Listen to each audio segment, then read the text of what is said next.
When we think about the moon, we often imagine its dusty gray surface, cratered landscapes, and silent vacuum.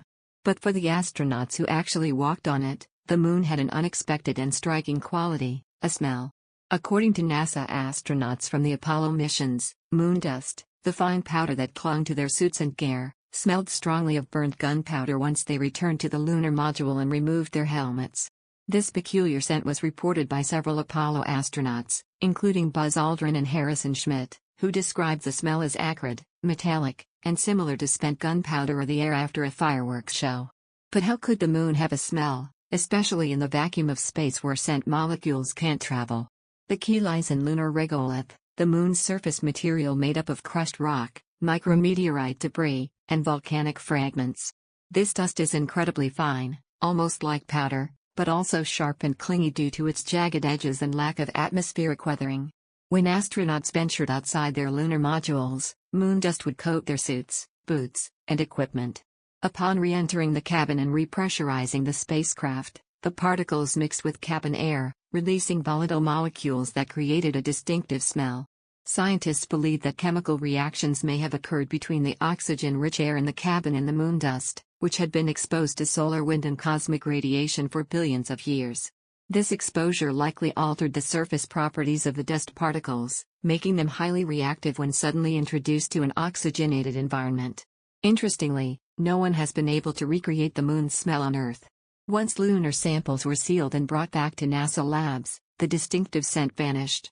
This further supports the idea that the smell was the result of an instant oxidation reaction when moon dust came into contact with air for the first time in eons. Some theories suggest that the sulfur and silicon-rich composition of the regolith may contribute to the burnt or smoky aroma. Additionally, microscopic glass beads in the dust, created by ancient volcanic activity or meteorite impacts, may add to its reactive nature. While the exact compounds responsible for the smell remain unclear, the consistent reports from multiple astronauts indicate a real, if temporary, sensory phenomenon. The description of the moon's smell remains one of the most fascinating and overlooked details of the Apollo missions.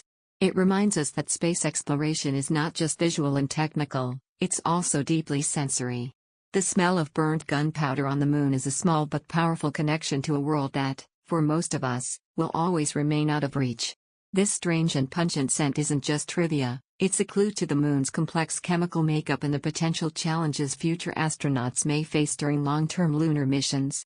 Moon dust is not only smelly, it's also abrasive, clingy, and potentially hazardous to human health and machinery, making it a key area of study for NASA and other space agencies preparing for future lunar exploration.